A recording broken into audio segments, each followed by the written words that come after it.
अस्सलामुअलैकुम, सुबह बखैर। नया दिन के साथ मैं हूं सैयद फैसल करीम। बहुत अहम मामलात हैं आज आपसे शेयर करने के लिए, लेकिन प्रोग्राम के इब्तिदा में बात करेंगे शहदाए करबला की। मुल्क भर में शहदाए करबला के चहलुम के जुलूस आज निकाले जा रहे हैं।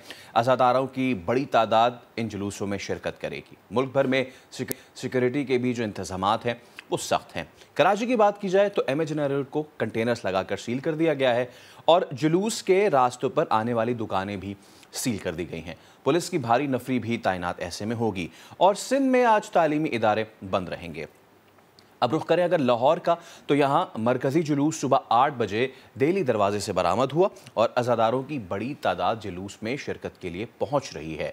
जुलूस के रास्तों पर मोबाइल फ़ोन सर्विस बंद है, जबकि शहर में डबल सवारी पर पाबंदी आयद है। रुख करें अगर मुल्तान का मदीनतुल औलिया, तो यहाँ मरकज़ी जुलूस इमाम बारगाह जवादिया से बरामद होगा, जो हुसैन आगाही घंटा घर से आसाना लाल शाह पर ख़त्म होगा। जुलूस की सिक्योरिटी पर पुलिस के 2500 से ज़ायद एहलकार तैनात हैं, जबकि जुलूस की मॉनिटरिंग CCTV कैमरास से की जाएगी। आगे बढ़ते हैं और बात करेंगे मौसम की बदलती चाल की। गुज़िश्ता रोज़ तो मज़ा आ गया। कराची के चंद इलाकों में बादल बरसे और ऐसे बरसे कि सामने नज़र नहीं आ रहा था। बेशतर इलाकों में शहरियों को बस बरसात का लेकिन इंतज़ार ही रहा। महकमा मौसमियात के मुताबिक सिंध में आज नया मानसून सिस्टम दस्तक देगा और हफ्ते तक गरज चमक के साथ बादल जमकर बरसेंगे। सिंध के मुख्तलिफ अजला में अर्बन फ्लडिंग की वार्निंग भी जारी की गई है, तो वो तमाम लोग जो इन इलाकों में रहते हैं प्लीज़ अपना बहुत ज़्यादा ख्याल रखें। आगे बढ़ते हैं शो में, बात करेंगे वज़ीर आज़म इमरान खान की, जो कराची आए और कराची वालों के लिए तोहफा लाए। वज़ीर आज़म ने कराची सर्कुलर रेलवे का संगे बुनियाद रखा और सिंध हुकूमत की तरफ दोस्ती का हाथ भी बढ़ा दिया। कहा कि कराची की बेहतरी के लिए वफाक और सिंध को मिलकर आगे बढ़ना होगा। वज़ीर आला सिंध बुंदल आइलैंड पर अपने मौक़िफ़ पर गौर भी करें। इसके अलावा सर्कुलर रेलवे के रूट और कराची के मसाइल पर प्रोग्राम में आगे चलकर होगी तफसीली बातचीत। अब कुछ बात करते हैं हम पाकिस्तान क्रिकेट टीम के साबिक कप्तान और वर्ल्ड कप 92 के हीरो इंज़मामुल हक़ की। इंजी भाई आर्ज़े क़ल्ब में मुब्तला हो गए हैं। दिल में शदीद तकलीफ़ के बाइस लाहौर के निजी अस्पताल में ज़ेरे इलाज हैं। माहिर अमराज़ दिल प्रोफेसर ज़ुबैर अकरम ने इंज़माम की एंजियोप्लास्टी की और स्टेंट डाला। अस्पताल इंतज़ामिया के मुताबिक इंज़माम की तबीयत अब बेहतर है, तो हम इंजी भाई की सेहत के लिए दुआगो हैं और साथ ही दुआगो हैं लेजेंडरी अदाकार उमर शरीफ की सेहत के लिए भी, जो इलाज के लिए उनकी अमरीका रवानगी मौखर हो गई है। डायलिसिस के दौरान ब्लड प्रेशर उनका गिर गया तो फिर उन्हें CCU मुंतकिल किया गया। एयर एम्बुलेंस अमले ने उमर शरीफ के बगैर ही वापस जाने का इंदिया दे दिया है। उमर शरीफ की अहलिया ज़रीन ने वज़ीर आज़म से मदाखलत की अपील की है। उमर शरीफ की सेहत बैरून मुल्क रवानगी से मुताल्लिक़ हम ज़रूर आज बात करेंगे, उनके साहबजादे हमारे साथ मौजूद होंगे। खैर, कुछ बात अगर इकानमी की हो जाए तो पाकिस्तानी करेंसी की बेकदरी जारी है। अमरीकी डॉलर तारीख की बुलंद तरीन सतह पर आ गया। इंटर बैंक में डॉलर 169 रुपये 50 पैसे का हो गया है। ओपन मार्केट में पहली बार 171 रुपये से तजावुज़ कर गया। 4 माह में डॉलर 17 रुपये 32 पैसे महंगा हो चुका है। तो फिर रेस्ट एश्योर आगे आने वाली क्या क्या चीज़ें महंगी होने जा रही हैं। इसके अलावा नेशनल T20 की बात करेंगे। यहाँ पार हिटर्स की नाकामी हो रही है। ऐसे में वज़ीर आज़म इमरान खान को वर्ल्ड T20 स्क्वाड की सिलेक्शन जो है उससे थोड़े वो नाखुश नज़र आ रहे हैं। चेयरमैन PCB को स्क्वाड में तब्दीली की हिदायत भी कर दी है। दूसरी जानिब चेयरमैन PCB ने भी T20 कप का पहला मरहला मुकम्मल होने तक वक्त मांग लिया है। रमीज़ राजा ने इवेंट में पिचेस के मेयार पर एतराज़ उठाया है और कहा है कि जो पिचेस हैं वो अच्छी नहीं है, सही नहीं है, इस वजह से कौमी स्क्वाड की तैयारियां मुतासिर हो रही हैं। ज़राया ये बताते हैं कि बाउंसी पिचेस होने की वजह से बैट्समैन भी नाखुश हैं। रमीज़ राजा टीम्स के तवाज़ुन से भी मुतमईन नहीं है। नेशनल हाई परफॉर्मेंस सेंटर को मुतवाज़न टीम्स बनाने का कह दिया गया है। नेशनल T20 का दूसरा मरहला लाफी स्टेडियम में खेला जाएगा, जहां बैटिंग पिचेस तैयार करने की हिदायत की गई है। लेकिन सवाल वहीं आके बैठ जाता है कि जो हम मिडिल ऑर्डर लेके जाना चाह रहे हैं वो मिडिल ऑर्डर बुरी तरह फ्लॉप हो रहा है। आगे चल के ज़रूर इस पर बात करेंगे। अब शो का करते हैं बाकायदा आगाज़। कराची वालों खुश हो जाओ यार, क्योंकि कराची वालों के ख्वाबों की ताबीर जो है वो शायद होने जा रही है। पुराने ख्वाब हैं कराची वालों के, और हमें बताया जाता था, हमारे जो बड़े थे वो हमें बताते थे कि जी हम तो रेलवे में सफ़र करते थे, उनके बाद उनको बताया हम ट्राम में सफ़र करते थे, लेकिन आज हम चिंची पे सफ़र कर रहे हैं। लेकिन क्या कराची वालों का ये पुराना ख्वाब जो सर्कुलर रेलवे है जदीद, उसके ज़रिए हो पाएगा? वज़ीर आज़म Imran Khan think like that. उन्होंने KCR मंसूबे का संगे बुनियाद रख दिया है। तकरीब में खिताब उन्होंने किया और कहा कि बदकिस्मती से कराची में ट्रांसपोर्ट का जो निज़ाम होना चाहिए था नहीं बना। KCR से पूरा मुल्क फ़ायदा उठा सकेगा। कराची का बहुत बड़ा एक और मसला वो है पानी। कराची के मसाइल के हल के लिए वफाक और सूबाई हुकूमत को साथ चलना होगा। इसके अलावा बुंदल आइलैंड के हवाले से भी बात हुई है। वज़ीर आज़म ने कहा है कि वज़ीर आला इस पे अपने मौक़िफ़ को दोबारा दोहराएं, बिकॉज पूरी दुनिया में जो जहाँ जजीरे होते हैं वहाँ पे ना सिर्फ ये कि टूरिज़म बड़ी बूस्ट होती है, प्रमोट होती है, बल्कि वहाँ रहने वाले जो करीबी आबादी है उसकी जो मुआशी हालात हैं वो बड़े बेहतर होते हैं। तो पहले कराची सर्कुलर रेलवे पे लोग जो वादे किए गए हैं क्या कहते हैं, सुन लेते हैं। कोई फायदा नहीं है। अगर यहाँ आए थे तो सड़क बनाते, गटर लाइन सही करते, रोड बनाते। ये सब ये करें, हमें रेलवे और ये उससे कुछ नहीं है। महंगाई को कम करें। सबसे पहला मसला तो ये है कि यहाँ पे सीवरेज का मसला हल होना चाहिए। पूरा शहर कचरा बना हुआ है। ये मेट्रोपॉलिटन सिटी है।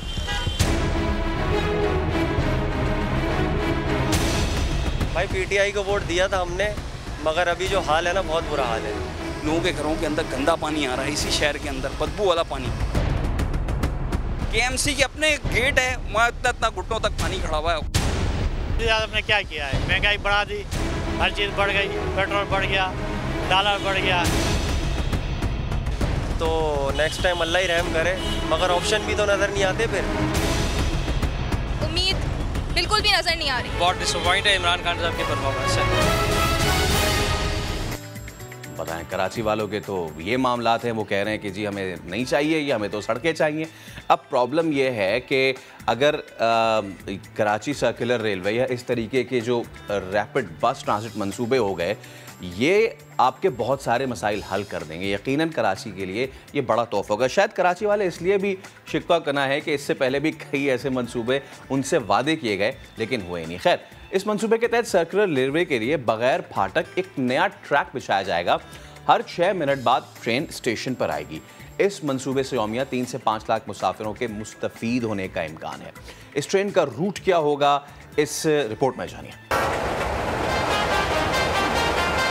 कराची वालों, अब तो खुश हो जाओ, ये है जदीद सहूलतों से आरास्ता कराची सर्कुलर ट्रेन जो आ रही है आपके शहर में। ये कोई छोटा मंसूबा नहीं है, पूरे 44 किलोमीटर तवील है, जिस पर 250 अरब रुपए लागत आएगी। 100 अरब का तो सिर्फ इंफ्रास्ट्रक्चर बनेगा और ये 18 से 24 माह में मुकम्मल होगा। चलिए अंदर चलते हैं। मॉडर्न KCR इंटरनेशनल लेवल की होगी। ये ट्रेन डीजल से नहीं, बिजली से चलेगी। कराची सर्कुलर रेलवे का ट्रैक रिग रोड स्टेशन से शुरू होगा, जो depot hill, Gulistan Jauhar, Urdu science college, Gilani station, Nazimabad, Orangi station और साइड से होती हुई बल्दिया, वजीर मेंशन, सिटी स्टेशन और फिर कैंट पहुंचेगी। ट्रैक के रूट पर आने वाले तमाम फाटक खत्म करके उनकी जगह अंडरपासेस और ओवरहेड ब्रिजेस बनाए जाएंगे और ये पूरा प्रोजेक्ट पब्लिक प्राइवेट पार्टनरशिप पर बनेगा। एक ट्रेन में 800 मुसाफिरों के बैठने की गुंजाइश होगी। पहले मरहले में 25 ट्रेनें चलाई जाएंगी जो 30 स्टेशन को कवर करेंगी। हर स्टेशन का फासला 1.5 किलोमीटर होगा। KCR से रोजाना 4,75,000 मुसाफिरों को सहूलत मुयस्सर आएगी। तो इस मामले पे मजीद बात करने के लिए हमें ज्वाइन किया है कराची की एक बड़ी तनावर आवाज़ अमीर जमात इस्लामी कराची हाफिज़ नईमुर रहमान साहब ने। हाफिज़ साहब अस्सलाम वालेकुम, सुबह बखैर, बहुत शुक्रिया नया दिन के लिए वक्त निकालने के लिए। हमें ये बताइए कि जो कराची वालों को मिलता है उन्हें वो 10 साल कबल मिल जाना चाहिए था, लेकिन वो हम कहते हैं ना कि दुनिया से बहुत पीछे है, इसलिए कराची तो पाकिस्तान से भी बहुत पीछे है। आप रावलपिंडी चले जाएं, आप पेशावर चले जाएं, यहाँ पे ये तमाम के तमाम तर मंसूबे शुरू हो चुके हैं, चल रहे हैं अपनी अपनी खामियों के साथ, अपनी अपनी खूबियों के साथ, लेकिन कराची में अब जाके इसकी ग्राउंड ब्रेकिंग सेरेमनी हुई है, फीता अब कटा है। तो मुतमईन है आप इस मंसूबे से? बिस्मिल्लाहिर्रहमानिर्रहीम, बहुत शुक्रिया। देखें, कराची के एक शहरी की हैसियत से किसी भी मंसूबे की ग्राउंड ब्रेकिंग हो तो मुझे खुशी होती है कि चलें यार अब काम शुरू हो जाएगा। लेकिन जब मैं इन पार्टियों का एटीट्यूड देखता हूँ और इनका ट्रैक रिकॉर्ड देखता हूँ, चाहे वो ये देखें, ये पहली मरतबा इफ्तिताह नहीं हुआ और पहली मरतबा कराची सर्कुलर रेलवे की बात नहीं हुई। मेरे पास पूरी डिटेल मौजूद है कि कोई कम अज़ कम ऐलानात 12 से 15 मरतबा हो चुके हैं 2004 से लेकर आज तक। और पिछले साल ही तो नवंबर में शेख रशीद अहमद साहब एक इफ्तिताह करके गए थे। तो जो इफ्तिताह वो करके गए थे सर्कुलर रेलवे की बहाली का, उस एक साल में उस पर कितना काम हुआ है ये भी तो कौम के सामने आए।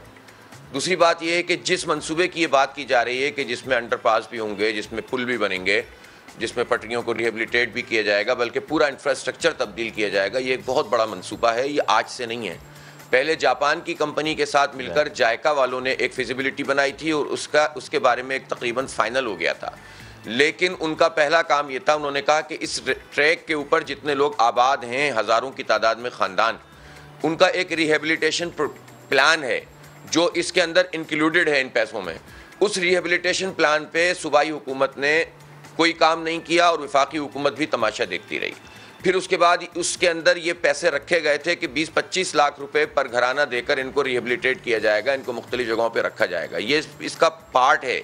लेकिन पिछले 13-14 साल के अंदर इसके ऊपर काम नहीं हुआ, पिछले 10 साल में भी काम नहीं हुआ, 5 साल में भी काम नहीं हुआ और इस हुकूमत के, वफाकी हुकूमत के 3 साल में भी काम नहीं हुआ।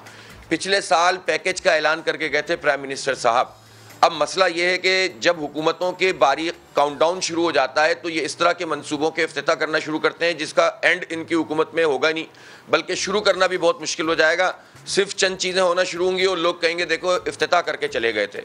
मैं पहला सवाल ये पूछना चाहता हूँ कराची के शहरी की हैसियत से कि ग्रीन लाइन मंसूबा जो 2016 में शुरू हुआ था, ये मेट्रो लाहौर 11 महीने में बनी, मेट्रो पिंडी तकरीबन 11 से 17 महीने में बनी, मेट्रो मुल्तान तकरीबन 11 महीने में बनी, मेट्रो पेशावर 2 साल, 2.25 साल के अंदर बनी।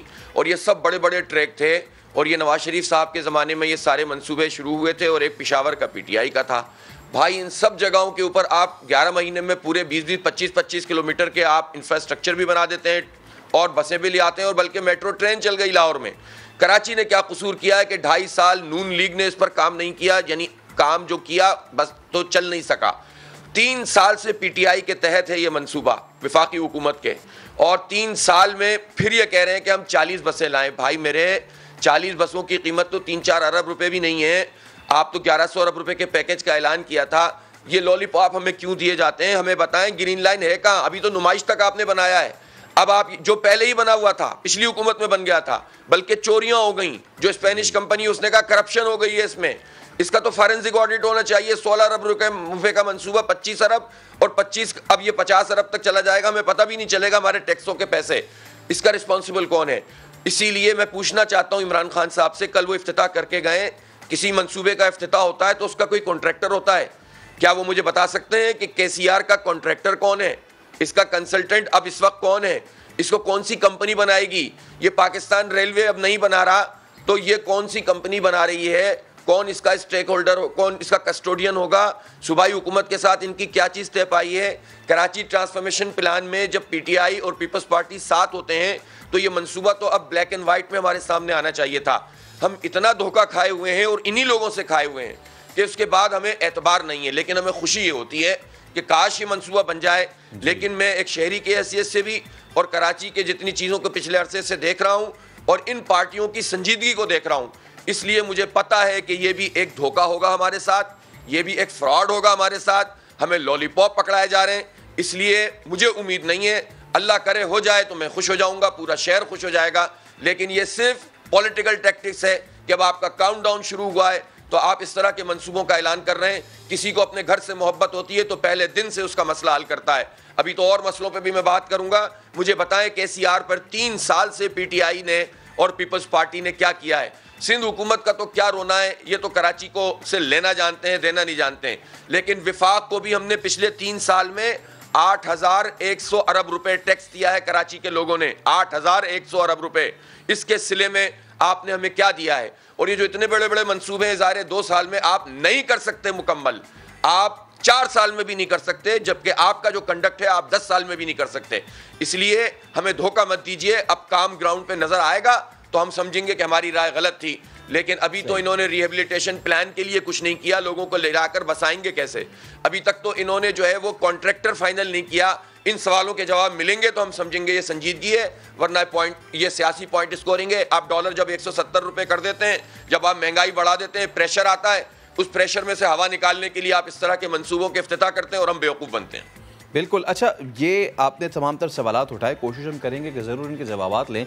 अभी हालिया दिनों में आपकी एक जगह एक सेमिनार में गुफ्तगू थी, आपने यकीनन जिसको कहते हैं सबको लपेट में लिया। तो जिस वक्त मुशर्रफ साहब की हुकूमत थी उस वक्त भी इस तरीके के ऐलानात हमने सुने थे, और वो जो आपकी गुफ्तगू थी मैं चाहूँगा कि वो भी आप नाजरीन तक पहुँचाएँ हमारे शो के तवस्सुत से, कि उस वक्त भी इस तरह का प्लान लाया जा रहा था, उस वक्त कम लागत में लाया जा रहा था, लेकिन उस वक्त किसने मना किया ये प्लान लाने से? हमें इतना डिले होता रहा, ज़रा इस पर भी ज़रा हमें बताइए। देखें, कराची का जो ओवरऑल मसले का हल है ना, वो सिर्फ KCR भी नहीं है और मेट्रो बस भी नहीं है। इसका मसला मास ट्रांजिट सिस्टम है।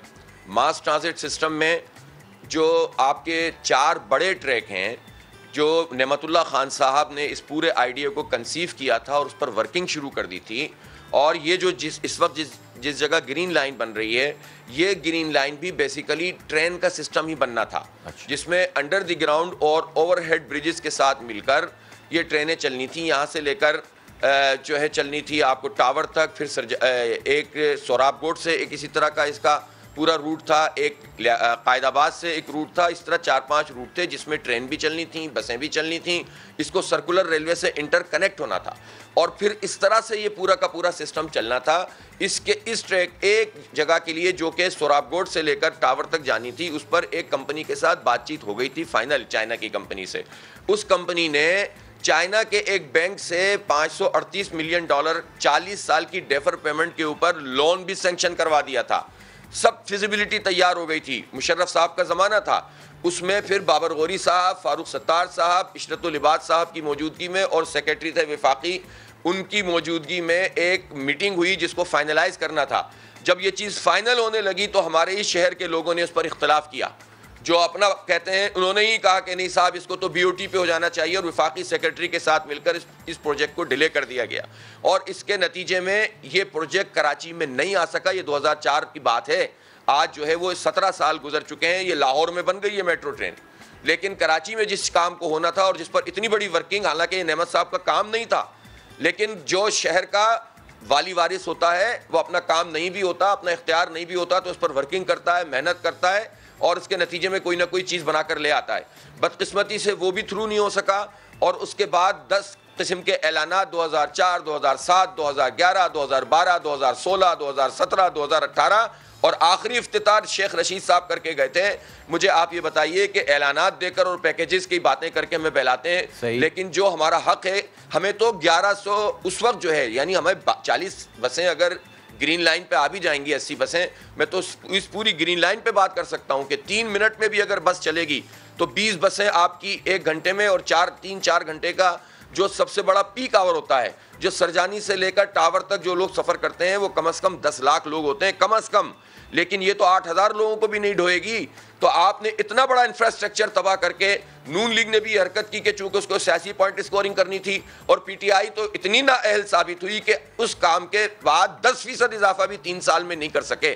तो आप हमें 40 बसें देकर बहला रहे हैं और ऐलानात करके बहला रहे हैं। इसलिए हम समझते हैं कि मास ट्रांजिट सिस्टम, जिसमें सर्कुलर रेलवे उसका पार्ट है, उससे पहले उसमें रिहेबिलिटेशन प्लान है, उसकी बाउंड्री वॉल है, और उसके साथ साथ जो है वो कौन सी कंपनियां आएंगी इलेक्ट्रिकल ट्रेन चलाने के लिए, नहीं पता हमें। कौन कॉन्ट्रैक्टर है, इसके PC1 के ऊपर कौन अमल दरामद करवाएगा, इसमें सूबाई हुकूमत का रोल क्या होगा, इसमें वफाकी हुकूमत, कोई चीज़ अभी तक क्लियर तौर पर हमारे सामने नहीं है। इसलिए हमें शुकूक व शुबात है। अच्छा हाफिज साहब, देखिए बात यह कि कहीं ना कहीं तो नुक्ता आगाज़ होना था। अब जाहिर सी बात है, अब सियासी आदमी, इसलिए आपको ऐसा लग रहा है कि जरूर ये सियासी पॉइंट स्कोरिंग है? मैं सियासी आदमी, मेरे भाई सॉरी, मैं सियासी आदमी नहीं हूँ, मैं इस शहर का डसा हुआ आदमी हूँ सर। मैं आम लोगों की तरह रहता हूँ। हम भी जमात इस्लामी से मेरा ताल्लुक है। हम भी तो जमात इस्लामी भी तो सियासी जमात है ना हाफिज साहब, क्योंकि हम आम लोगों की जमात है, जिस तरह बोर्जुआ तबके की जमात नहीं है, जिस तरह आप वीगोज और रेंज रूवर्स रखने वाले MNA MPA की जमात नहीं है। तो मैं वहीं पे तो ला रहा हूं लोगों की जमात नहीं है जिनको कराची का पता ही नहीं है। वहीं पे ला रहा हूं, मैं आपको वहीं ला रहा हूं। जिस तरह आपने भी उन पॉइंट्स में सफर किया, हमने भी उन्हीं पॉइंट्स में सफर किया, उसके बाद वहां से लेके नागन से लेके सखियसन उन्हीं बसेस में सफर किया है जो आपके जमाने में चल रही थी, गालिबन उससे पहले भी वही चल रही थी और आज भी वही चल रही हैं। वही छतों पे बैठ के डबल किराए दे के, वही नीचे बसों में बैठ के हमारी बहनें आगे होती थी, उनमें भी मर्द घुसा देते थे। तो प्रॉब्लम यह है कि कहीं ना कहीं से तो नुक्ता आगाज होना है ना। तो अगर तो 40 के बाद 80 बसेस आए या फिर एक ACR चले, यकीनन इस पे सवालात हैं और होने चाहिए। लेकिन अब जरा उनकी इसकी बात कर लेते हैं। देखिए, आपने खुद भी अभी सुना कराची वालों के, उन्होंने यकीनन इस बात की निशानदेही की है कि देखिए आप ज़रूर बसेस बनाइए, लेकिन पहले सड़कें दीजिए। आप ज़रूर KCR की इलेक्ट्रिकल ट्रेन्स बनाइए, लेकिन जो बेसिक नेसेसिटी है पहले बिजली दीजिए। आप ज़रूर ये मास्टर प्लान लाइए, लेकिन कम से कम पहले पानी तो दीजिए। तो आज हाफिज साहब ये बताइए कि वज़ीर आज़म साहब कल आइडेंटिफाई करके गए कराची में पानी का मसला, तो कैसे इससे हम नबरदाज़मा होंगे? कल फिरदौस शमीम नकवी साहब थे हमारे शो में, हमने उनसे पूछा कि सर आप ये कह रहे हैं कि मसले सारे हल होंगे और ये होगा, वो किसी में दम है जाए और जाके हाइड्रेंट्स ख़त्म कराए, किसी में दम है और जाए और जाके उस माफिया के सामने खड़ा हो जाए और बोले कि हाइड्रेंट्स ख़त्म करो, किसी में कौन करेगा ये? मुझे बताएं। जो बेसिक नेसेसिटी है, पानी, बिजली, रोटी, अगर वो लैकिंग है, उसकी मिसिंग है, तो ये तो जिसको कहते हैं ना कि केक के ऊपर वाली चेरी रख दी है, नीचे केक नहीं है। बहुत देखें, ये जो लोग मायूस है ना, क्यों मायूस है? अगर किसी प्रोजेक्ट का इफ्तिताह होता है ना तो सबको खुश होना चाहिए, लेकिन उनको मालूम है कि ये हमें मुसलसल धोखा दिया जा रहा है, इसलिए लोग मायूस हैं। वरना KCR से कौन खुश नहीं होगा भाई? हम भी इसी शहर में रहते हैं। हम तो यानी जिन पॉइंट्स का आपने तज़किरा किया, क्या याद दिला दिया, 110 पॉइंट तो सिर्फ कराची यूनिवर्सिटी में चलते थे। KTC के कराची ट्रांसपोर्ट कॉर्पोरेशन, ये कोई पिछली सदी यानी 2 सदियों पुरानी बात नहीं कर रहा, ये अभी 10-15 साल 20 साल पुरानी बात है, 25 साल पुरानी बात है। और 1999 में जाकर इसको ख़त्म कर दिया गया। और ये करने वाले भी कौन थे? जो इस वक्त वफाकी हुकूमत में PTI के इत्तेहादी MQM, उनके बशीर फारूकी वज़ीर ट्रांसपोर्ट थे। उनके ज़माने में जब कराची में उनका होल्ड था, मुकम्मल कंट्रोल था, पूरा ताकत थी, तो हमारी KTC ख़त्म हो गई, हमारी सर्कुलर रेलवे बंद हो गई। ये हक़ाइक़ हैं, इसलिए लोग मायूस होते हैं। आपने पानी की कितनी खूबसूरत बात की। आखिरी पानी का मंसूबा नेमतुल्लाह खान साहब K3 मुकम्मल करके गए थे, 100 मिलियन गैलन आखिरी। उसके बाद से लेकर ये 4 पार्टियों की हुकूमत आई है। देखें, अब ज़ाहिर है PTI के तो 3 ही साल हुए हैं, लेकिन 3 साल में भी ज़ाहिर है हम उनसे उनके 3 साल से मुतालिक सवाल करेंगे। हम उनसे 13 साल नहीं पूछेंगे। 13 साल तो हम पीपल्स पार्टी से पूछेंगे, हम तो MQM से पूछेंगे जो हर हुकूमत के साथ रही है। एक बूंद, एक कतरा पानी का इजाफा K3 के बाद कराची शहर में नहीं हुआ। K4 मंसूबे का भी वही तस्करा। कल प्राइम मिनिस्टर ने कहा कि मुझे चेयरमैन वापडा ने कहा है कि हम 2 साल में मुकम्मल करेंगे। मैं मायूसी नहीं फैला रहा, लेकिन इन लोगों के जो काम है ना वो आपके सामने लाना चाह रहा हूँ। कराची के लोग ताकि उठें, इन लोगों से जान छुड़ाएं। जो K4 इस वक्त बन रहा है ना, बिल्कुल वो K4, सुने मेरी बात, वो K4 पता है कहां से बन रहा है? ये KB फीडर कहलाता है, जो केंजर झील से इस K4 को पानी देगा। वो 25-26 अरब रुपए का मंसूबा है, उस पर काम नहीं हो रहा इस वक्त, समझ रहे हैं? उसके बाद से लेकर कराची शहर में छोड़ देंगे K4 को, उसके बाद का नहीं पता क्या होगा। जो दरमियान में काम हो रहा है, उस काम का भी हाल ये है कि वो पिछले हुकूमतों में और इस हुकूमत की मौजूदगी में वो काम एक हो गया ओपन चैनल के साथ, 15 अरब रुपए खर्च हो गए और वो काम ख़त्म हो गया। उसका कोई पूछने वाला नहीं है कि उसके पैसे जो खर्च हुए हैं और वो मंसूबा अगर गलत डिज़ाइन था तो उसका रिस्पॉन्सिबल कौन है? पीपल्स पार्टी है, सिंध हुकूमत है, वफाकी हुकूमत है, नून लीग है और या PTI अब 3 साल से है। कोई नहीं, और MQM जो सब हुकूमतों में कोई नहीं पूछ रहा। 15 अरब रुपए हमारे टैक्स के पैसों के, जो हम पेट्रोल में जो इनको देते हैं ना, जो पैसे बड़ा के हमसे लेते हैं, वो इन्होंने खा लिए और नया प्रोजेक्ट के नाम से इन्होंने पैसे रख दिए। और उसमें भी जिसमें भी जो है वो नंबरों के अंदर गेम है। ओवरऑल पूरे पाकिस्तान में 103 अरब रुपए पानी पे खर्च किए जाएंगे, जिसमें से 15 अरब रुपए रखे इन्होंने यहाँ के लिए, K4 के लिए। लेकिन डिस्ट्रीब्यूशन ये कर रहे हैं 103 के हिसाब से, जबकि इन्होंने नंबर्स लिखे हुए 182 के हिसाब से, जाहिर है ये पैसे भी कट जाएंगे। ये 250 अरब रुपए का मंसूबा है। इस साल आप 15 अरब रुपए रख रहे हैं। ये प्रेशराइज्ड पाइप का मंसूबा है। इसमें तो वैसे ही बहुत बड़ी प्रॉब्लम्स आएंगी। इसमें तो इसकी पंपिंग में प्रॉब्लम आएगी। मैं जानता हूं पानी को, मैं प्रोफेशनल इंजीनियर हूं। इतने सारे, अब आप मुझे बताइए केबी फीडर का पानी इसको मिलेगा नहीं। ये मंसूबा अगर 4 साल में मुकम्मल भी हो जाएगा तो पानी हमें नहीं मिलेगा। तो जो 16 साल से हमारे साथ फ्रॉड हो रहा है, ये फ्रॉड मजीद जारी रहेगा।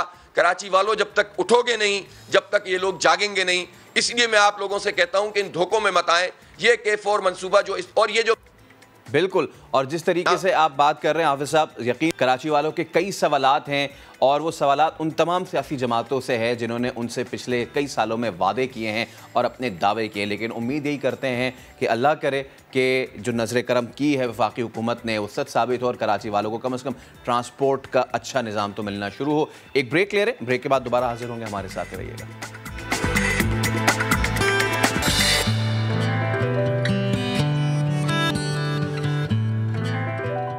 Welcome back. बेहतर प्लानिंग, अवाम की फलाह के इक़दामात, अवामी मसाइल के हल की काविशें PTI हुकूमत की मकबूलियत में मुसलसल इजाफे का बाइस बन रही हैं। न सिर्फ मुल्क में बल्कि बैरून मुल्क भी वज़ीर आज़म इमरान खान के हो रहे हैं चर्चे। अक़वाम मुत्तहिदा की जनरल असम्बली से खिताब में मुसलसल तीसरे साल न्यूमेरो उनो नंबर 1 रहे। सबसे ज़्यादा देखे और सुने जाने वाले रहनुमाओं में इमरान खान ने अमरीकी सदर और भारतीय वज़ीर आज़म को भी कहीं पीछे छोड़ दिया। अब जब कप्तान मकबूल हो तो खिलाड़ियों की मकबूलियत में भी होता है इजाफा। बल्कि यूं कह लीजिए कि अगर टीम मकबूल है तो कप्तान भी करेगा बेहतर परफॉर्म। हालिया तहकीक से पता चला है कि सेनेटर्स की फहरिस्त में तहरीक इंसाफ के फैसल जावेद ने ट्विटर पर मकबूलियत के तमाम रिकॉर्ड्स तोड़े हैं, तमाम सेनेटर्स को पीछे छोड़ा है। फैसल जावेद को समाजी राब्ते की वेबसाइट ट्विटर पर 24 लाख से ज़ायद लोग फॉलो करते हैं। इस बढ़ती मकबूलियत पर बात करने के लिए हमें खुद ज्वाइन किया है the guy himself, senator Faisal Javed ने। तो फैसल भाई, गुड मॉर्निंग, अस्सलाम वालेकुम। सबसे पहले तो कैसे हैं आप? ठीक ठाक हैं? और माशाल्लाह 24 लाख फॉलोअर्स, लोग कुछ भी कहें लेकिन आवाम में आप लोग की पजीराई जो है वो बढ़ती जा रही है। जी अस्सलाम वालेकुम, कैसे हैं आप? सुबह बखैर। ये पजीराई मेरी नहीं है, असल में ये तहरीक इंसाफ की है, क्योंकि हमारे पार्टी ने सबसे पहले सोशल मीडिया पर काम किया और नौजवान जो हमारे पार्टी के हैं, वॉलंटियर्स जो कि सोशल मीडिया टीम है हमारी, उन्होंने बहुत ज़्यादा काम किया। तो उसी वक्त मुझे भी कह दिया कि आप भी बना दें अकाउंट। तो ट्विटर पर फिर अकाउंट बनाया और उसके बाद बयानिया जो है उसमें लगातार रहा। और फिर ख़ास तौर पे जो हमारा धरना था 2014 का, वो PTI के बहुत से लोगों के लिए और ख़ास तौर पे मेरे लिए एक बहुत बड़ा प्लेटफॉर्म साबित हुआ, जिसकी वजह से जो एक सियासतदान इतना पैसा लगाता है किसी पॉपुलैरिटी हासिल करने में या अपना नाम और शक्ल दिखाने के लिए, पोस्टर्स, बैनर्स, वो फ्री ऑफ कॉस्ट ही हो गया धरने में। तो ये अल्लाह ताला की मेहरबानी है। इमरान खान साहब ने बड़ी शफकत की और उसकी वजह से फिर ये जो भी आप समझते हैं कि जो भी फॉलोइंग ट्विटर पे आई है या बाकी जगहों पे, तो ये अल्लाह ताला का शुक्र है। लेकिन इसमें मेरा कोई ख़ास कमाल बिल्कुल भी नहीं है, हरगिज़ भी नहीं है, मैं कहूँगा। अच्छा फैसल भाई, बात यह है कि जब लोग ज़्यादा फॉलो करते हैं आपको, लोग आपको एज अ रोल मॉडल देखते हैं, जिम्मेदारियां भी बढ़ जाती हैं ना, क्योंकि आपका हर कदम आपके फॉलोअर्स पर बड़ा असरअंदाज हो रहा होता है।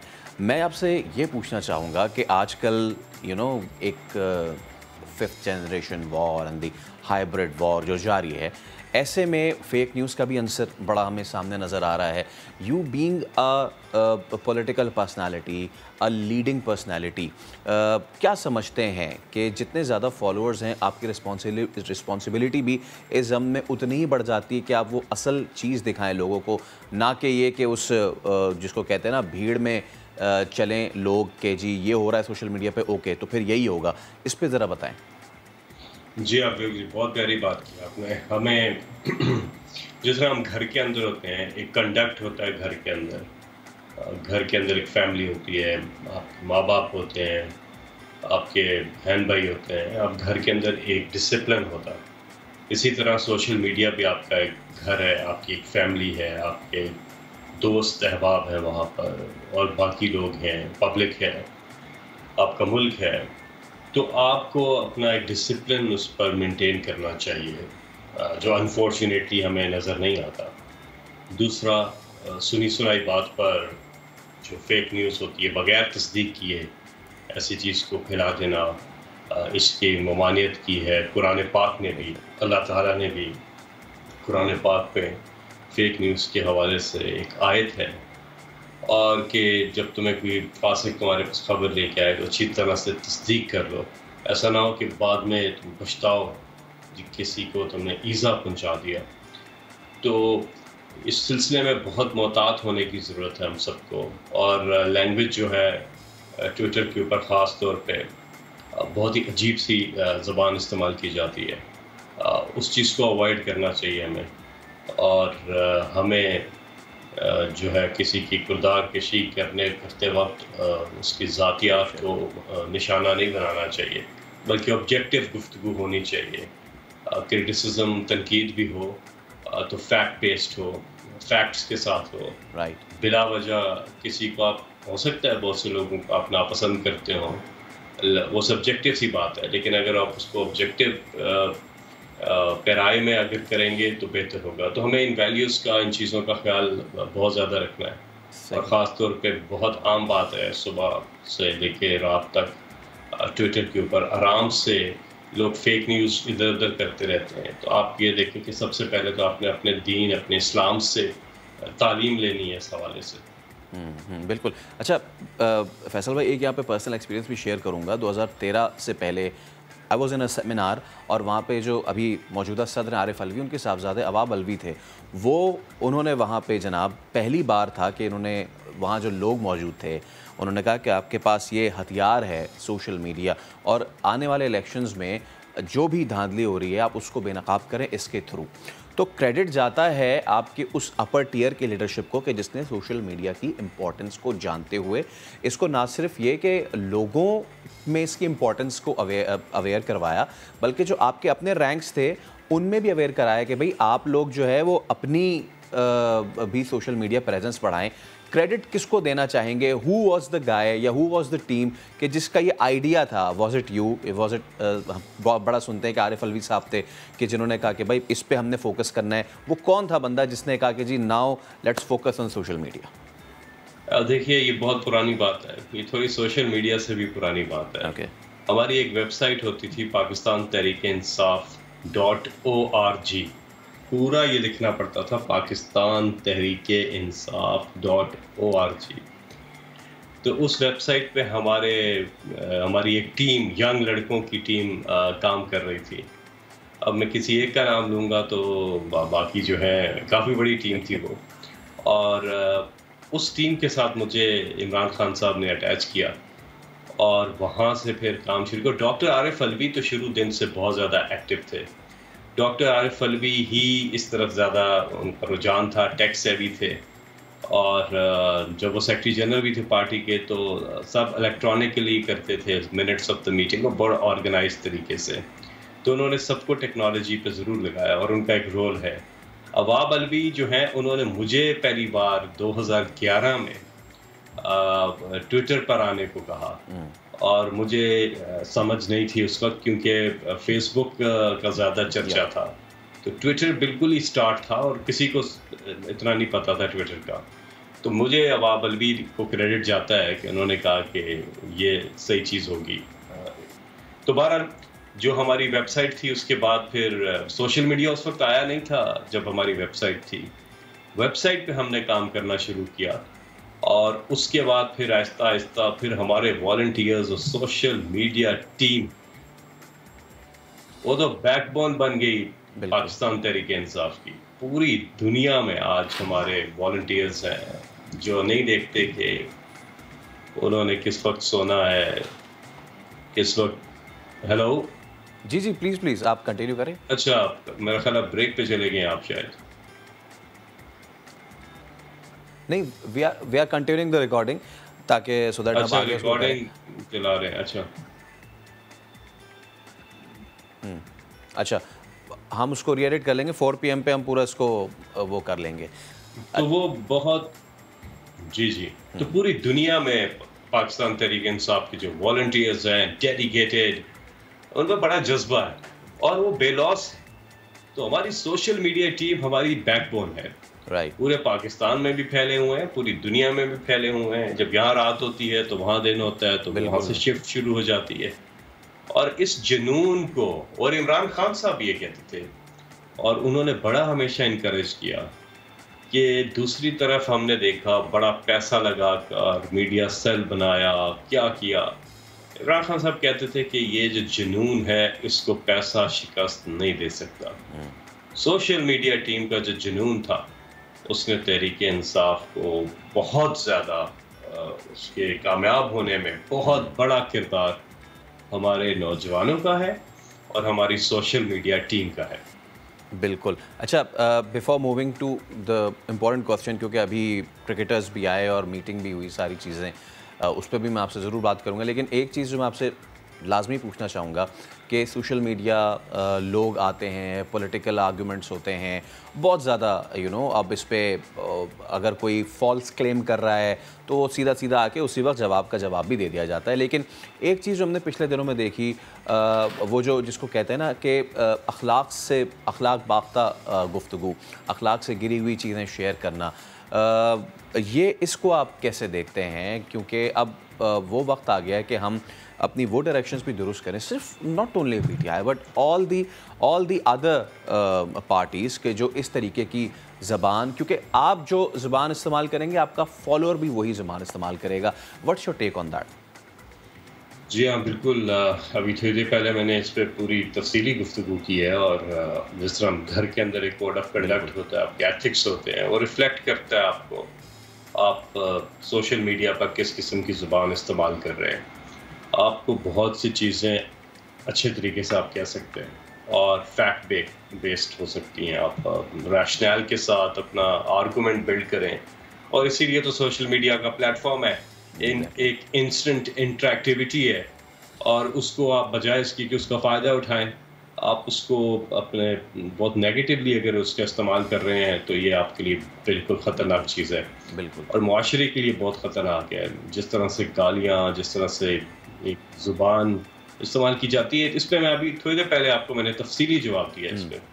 और ये नहीं होना चाहिए ना, ऑब्वियसली ये नहीं होना चाहिए। अच्छा, आखिर में फैसल भाई, अभी रिसेंटली आप मौजूद थे उस मीटिंग में कि जहाँ जो हमारा वर्ल्ड कप स्क्वाड था वो मुलाकात की उन्होंने वज़ीर-ए-आज़म इमरान खान साहब से। तो क्या समझते हैं कि अभी उन्होंने फिर नाराज़गी का भी थोड़ा सा इज़हार किया वज़ीर-ए-आज़म ने, जो अभी नेशनल कप चल रहा है जिसमें परफॉर्मेंस जो टीम में इंक्लूडेड थे वो उतनी अच्छी नहीं दे पा रहे हैं।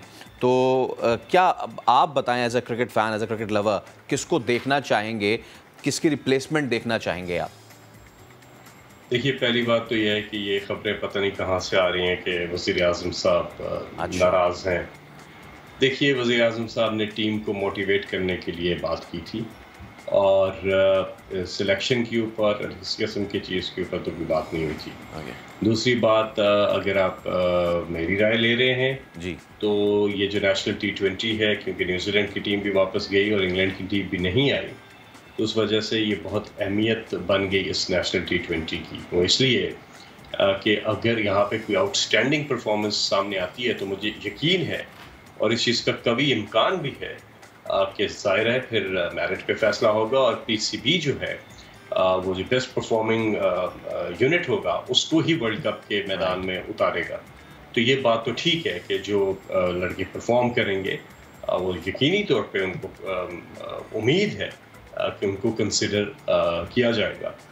और हमने देखना है कि in the end of the day world cup एक बड़ा स्टेज है और वहाँ पर पहला मैच ही एक बड़ा मैच है और दूसरा मैच भी बड़ा मैच हो गया है अब न्यूजीलैंड वाला, क्योंकि न्यूजीलैंड हमेशा वर्ल्ड कप में हमसे आ रहा है, लेकिन बहरहाल एक बड़ा मैच बन गया।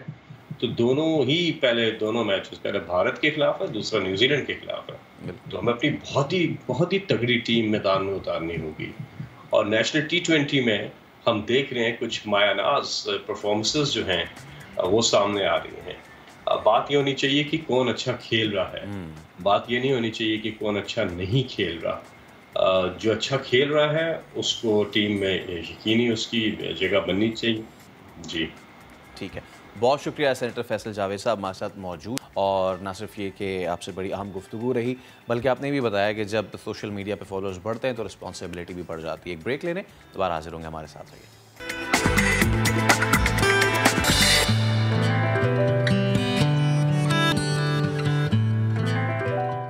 Welcome back. लेजेंडरी अदाकार उमर शरीफ अमेरिका रवानगी के लिए निजी अस्पताल से एयरपोर्ट रवाना हो गए हैं। ये अब तक की अहम खबर है कि लेजेंडरी अदाकार उमर शरीफ अमेरिका रवानगी के लिए निजी अस्पताल से एयरपोर्ट के लिए रवाना हो चुके हैं। एयर एम्बुलेंस 11 बजे उमर शरीफ को लेकर अमेरिका रवाना होगी। बरास्ता जर्मनी अमेरिका उमर शरीफ को पहुंचाया जाएगा। मजीद हम बात करेंगे अपने नुमाइंदे रेहान अहमद से। रेहान, बड़ी अहम डेवलपमेंट आगा कीजिए। जी हाँ, आपसे थोड़ी देर पहले डॉक्टर्स ने उनका चेकअप किया, उसके बाद वो आगा खान हॉस्पिटल से रवाना हो गए। हॉस्पिटल के ज़राए ने तस्दीक की इस बात की कि वो हॉस्पिटल से एयरपोर्ट के लिए रवाना हो गए। इसके अलावा एक खबर हमारे पास ये भी है कि डॉक्टर्स ने सफ़र न करने का मशवरा भी उनको दिया था और ये कहा था कि मजीद 12 घंटे उनको चाहिए तबीयत की बेहतरी के लिए। लेकिन एम्बुलेंस चूँकि रवानगी के लिए तैयार है एयरपोर्ट पे, क्रू भी उसका होटल से निकल चुका है, लिहाजा उनकी फैमिली के पास ये ऑप्शन मौजूद नहीं था। उन्होंने फैसला किया है कि वो रवाना होंगे। उसके अलावा ये भी मालूम हुआ है कि जरीन गजल साहिबा जो हैं, जो उमर शरीफ की थर्ड वाइफ हैं, वो एयर एम्बुलेंस में उनके साथ रवाना होंगी। जी अच्छा, यानी कि उनको डॉक्टर्स की ये एडवाइस थी कि आप 12 घंटे मजीद ऑब्जर्वेशन में रहें, लेकिन फैमिली का डिसीजन है कि वो उनको लेके जाना चाहते हैं। सही है? जी हाँ, क्योंकि फैमिली के पास कोई ऑप्शन इसलिए नहीं था कि एम्बुलेंस का जो क्रू है उसने कह दिया था कि वो 11 बजे पाकिस्तान से रवाना हो जाएंगे। इस सूरत में वाहिद ऑप्शन यही था कि उमर शरीफ साहब को रवाना कर दिया जाए। अल्लाह ताला बेहतर करने वाला है इंशाअल्लाह ताला। मजीद खबरें जैसी इस हवाले से हमें मिलती है हम अपडेट करेंगे। रेहान, आप हमें बहुत ही अहम अपडेट दे रहे थे। लेजेंडरी अदाकार उमर शरीफ अमेरिका रवानगी के लिए निजी अस्पताल से एयरपोर्ट रवाना हो गए हैं। एयर एम्बुलेंस 11 बजे उमर शरीफ को लेकर अमेरिका रवाना होगी और फैमिली ने ये डिसाइड किया है। हालांकि डॉक्टर्स ने मजीद ये कहा है कि 12 घंटे उनको ऑब्जर्वेशन में रखा जाए, लेकिन क्योंकि एयर एम्बुलेंस के जो अमला है उसने ये कहा है कि वो मज़ीद पाकिस्तान में स्टे नहीं करेंगे और 11 बजे चले जाएंगे, इसीलिए ख़ानदान की तरफ से ये फ़ैसला किया गया कि उमर शरीफ साहब को अब अमेरिका रवाना किया जाए और इसके लिए वो निजी अस्पताल से एयरपोर्ट रवाना हो गए हैं। और 11 बजे का वक्त है कि जब उमर शरीफ को लेकर ये एयर एम्बुलेंस अमेरिका रवाना होगी। बरास्ता जर्मनी ये अमेरिका इन्हें पहुँचाया जाएगा। उमर शरीफ अमेरिका रवानगी के लिए निजी अस्पताल से एयरपोर्ट रवाना हो चुके हैं। आगे बढ़ते हैं और बात करेंगे अब सिंध में नए मॉनसून सिस्टम की दस्तक दे रहा है। हफ्ते तक गरज चमक के साथ बादल बरसेंगे। मजीद बात करते हैं इसी पर, हमें ज्वाइन किया वेदरमैन जवाद मेमन ने। जवाद अस्सलाम वालेकुम, बताइए कि ये सिस्टम शहर में कब तक दाखिल हो जाएगा? आज बारिश कितने बजे मुतवक्के है? जी वालेकुम अस्सलाम फैसल भाई। बेसिकली ये सिस्टम जो है वो कल रात से ही जो है वो सिंध के काफ़ी सारे एरियाज में, स्पेशली सरपाकर उमरकोट रीजन में जो है ये एक्टिव हो चुका है। आज भी अर्ली मॉर्निंग से जो है वो सिंध के अक्सर एरियाज में डेवलपमेंट हो रही है। इनफैक्ट इस वक्त बिल्कुल रियल टाइम आपको बताऊं तो हैदराबाद और मीरपुर सीजन के करीब भी थंडर सेल्स बन रहे हैं, जबकि कराची में भी आज इंशाल्लाह एक अच्छा स्पेल होने की उम्मीद है। कोर टाइम यही है कि दोपहर 1-2 बजे से लेके शाम 7-8 बजे तक, रात 7-8 बजे तक जो है वो उम्मीद है कि इस दौरान एक अच्छा स्पेल हो सकता है। राइट। और गुज़िश्ता रोज़ तो बहुत से इलाकों में एक बूंद भी नहीं बरसी, क्या आज भी कल जैसी ही सूरत हाल है? क्योंकि अभी तक जब से शुरू हुआ है, प्री मानसून हो जाए या मानसून हो जाए, वो ऐसी बारिश नहीं हुई है जैसे कि कराची में होती रही है। तो आज भी ऐसा ही रहेगा, इक्का दुक्का में इलाकों में होगी और बाकियों में नहीं होगी? नहीं, आज देखें अगर कल से कंपेयर करें तो आज वाइड स्प्रेड रहेगा। काफी सारे एरियाज में जो है वो उम्मीद है कि अच्छे बादल बनेंगे। बेसिकली हो ये रहा है फैसल भाई, अगर आप मुझे 1 से 2 मिनट दें जी। तो इस वक्त एक सिस्टम जो है वो सेंट्रल इंडिया के ऊपर एक मौजूद है, जो ये रेमिनेंट थे साइक्लोन गुलाब के, जो पिछले 2-3 दिन पहले बे ऑफ बंगाल में जो साइक्लोन गुलाब बना था, ये उसके बाकियात हैं जो सेंट्रल इंडिया के ऊपर मौजूद हैं। उसके असरात हमारे पास आज से आना शुरू हो गए हैं। आज शाम या कल सुबह तक ये सिस्टम जो है वो गुजरात के करीब पहुंच जाएगा, इंडियन गुजरात के करीब। बहरे अरब से इसे बहुत ज्यादा सपोर्ट हासिल है, तो अभी तक जितने भी मॉडल ये भी दिखा रहे हैं कि ये बहरे अरब में आते ही दोबारा री इंटेंसिफाई होगा, दोबारा ये सिस्टम ताकत पकड़ेगा और ये पाकिस्तान की साहिली पट्टी से काफी करीब से गुजरता हुआ ओमान की तरफ मूव करेगा अगले 3 से 4 दिन। तो जिस तरीके से ये काफी करीब से हमारे पास से गुजरेगा, तो सिंध और बलूचिस्तान की साहिली पट्टी में अगले 2 से 3 दिन जो है वो काफी तेज बारिशें भी एक्सपेक्टेड हैं। तो इसी वजह से कराची के भी काफी सारे एरियाज में उम्मीद यही है कि इस दफा वाइड स्प्रेड एक्टिविटीज होंगी और तेज बारिशें भी होंगी। तेज बारिशें होंगी कराची में। बहुत शुक्रिया जवाद आपका। आप बता रहे थे कि हफ्ते तक जो है ये स्पेगा और लेट्स सी के कराची वाले अब मजीद बारिश को कितना एंजॉय करते हैं। आगे बढ़ते हैं। लाहौर से तकरीबन 30 किलोमीटर पाकिस्तान के आखिरी रेलवे स्टेशन पर एक भारतीय ट्रेन खड़ी है। ये ट्रेन कभी सरहद पार से मुसाफिरों को लाया करती थी और ले जाया करती थी, लेकिन भारत ने भी इससे अब मुंह मोड़ लिया है। शाहीन मशाल की रिपोर्ट देखते हैं। आज आपको सुनाते हैं पाकिस्तान में खड़ी इंडिया की एक ऐसी बेयारो मददगार ट्रेन की कहानी जो सालों से यहाँ खड़ी है, लेकिन उसे लेने कोई नहीं आता। वाहगा स्टेशन के रेलवे ट्रैक पर जीरो लाइन से सिर्फ 500 मीटर के फासले पे खड़ी इस ट्रेन के बेयारो मददगार होने की कहानी 8 अगस्त 2019 से शुरू होती है, जब पाकिस्तान और भारत के दरमियान सरहदी कशीदगी की वजह से आमदोरफ्त के तमाम रास्ते बंद कर दिए गए थे। समझौता एक्सप्रेस पाकिस्तान और इंडियन रेलवेज के मुआहदे के मुताबिक 6 महीने पाकिस्तान और 6 महीने भारत की ट्रेन चलती थी। जिन मौसमों में राब्ते मुनक़ता हुए, इन दिनों इंडियन ट्रेन की सरहद पार से मुसाफिर लाने की बारी चल रही थी। ये ट्रेन सरहद अबूर करके पाकिस्तान आई और फिर यही रह गई। इस नीले रंग की ट्रेन के इर्द गिर्द घास उग चुकी है और रेल की बोगियों पर जगह जगह लगे हिंदी इश्तिहारात भी धूप की वजह से धुंधला चुके हैं। लेकिन पाकिस्तानी हुकाम के बार बार कहने के बावजूद इस ट्रेन को लेने कोई भी नहीं आया, ना कोई जवाब दिया। कैमरामैन अजहर इकबाल के साथ शाहीन निशाल, समा, लाहौर। दुआ यह है कि दोनों ममालिक के माबैन राब्ते दोबारा बहाल हों ताकि अवाम के राब्ते दोबारा बहाल हो सकें। आगे बढ़ते हैं। माँ से मोहब्बत का आला अंदाज आपको दिखाते हैं। मुल्तान के ऐसे शख्स से आपको मिलवाते हैं जो बसारत से महरूम बूढ़ी माँ की तीमारदारी में कोई कसर नहीं छोड़ता। खाना खिलाने से लेकर पाँव धोने तक का काम खुद करता है। मज़ीद जानते हैं राशिद हमीद की इस रिपोर्ट में। मेरी माँ मेरी जन्नत, इसकी जीती जागती मिसाल है मुल्तान का रिहायशी मलिक नसरुल्लाह, जिसे अपनी माँ से बेहद प्यार है। बसारत से महरूम 90 साला बीमार माँ के पाँव चूमना हो या टांगें दबाना हो, बेटा खिदमत में कोई कसर नहीं छोड़ता। वो बदनसीब लोग हैं जो माँ बाप को ओल्ड सेंटर में फेंक करते बीवी के कहने पर और जदाद की वजह से मार देते हैं। वो दुनिया में भी रुसवा है और आखिरत में भी रुसवा है। मैं कहता हूँ एक दफ़ा माँ की खिदमत करें और इसका मज़ा देखें, इस दुनिया में भी आखिरत में भी। वालदा के पाँव धोने हो या खाना खिलाना हो, नसरुल्लाह अपने हाथ से सब काम करता है। माँ के आराम के लिए खसूसी इंतजामात किए गए हैं। बूढ़ी माँ बेटे की फर्मा बरदारी पर बेहद खुश है। बहुत खुश है, बहुत खुश है, बहुत की बहुत खुश है। अगले झाड़ी खुश है, झाड़ी खुश है। अल्लाह ताला ये औलाद हर कहीं को देवे। नसरुल्लाह का कहना है कि हर मुश्किल का डटकर सामना करने वाले वालिदैन को बुढ़ापे में तन्हा छोड़ने की बजाय उनका सहारा बनना चाहिए। कैमरामैन अदनान सियाल के साथ राशिद हमीद, समा, मुल्तान। अभी एक ब्रेक लेंगे, हमारे साथ ही रहिएगा।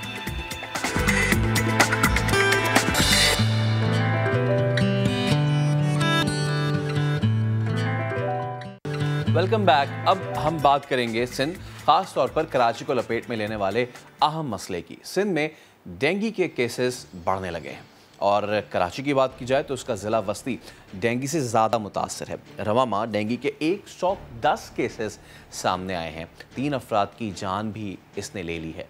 ज़िला शर्की में 70 अफराद मुतासर हुए हैं, जबकि एक शख्स यहाँ जान से गया है। इस पर बात करने के लिए हमें ज्वाइन किया है focal person district central doctor Hera ने। डॉक्टर साहब अस्सलाम वालेकुम, बहुत शुक्रिया नया दिन को वक्त देने के लिए। तेज़ी से फैल रहा है डेंगू और अगर डिस्ट्रिक्ट सेंट्रल की बात की जाए तो यहाँ तो इसका स्प्रेड काफ़ी हमें वाइल्ड फायर की तरह नज़र आ रहा है, क्या वजह है? अच्छा जी, thank you so much for having me on your show.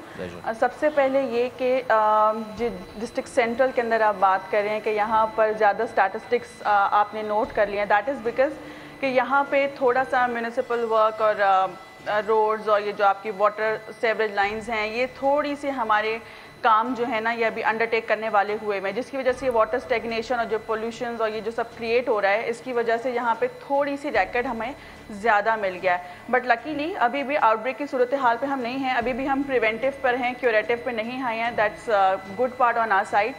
दूसरा, आपने एक बात की about the death number, I would like to put you correct here कि हमारे पास जब कोई भी डेथ रिकॉर्ड्स आती हैं तो हम उसकी कॉन्टैक्ट ट्रेसिंग करते हैं पीछे कि जी ये इनके एड्रेस क्या हैं और कॉज ऑफ डेथ और टाइम ऑफ डेथ व्हाटएवर, जो भी हमारा एक प्रॉपर प्रोटोकॉल होता है टू फॉलो।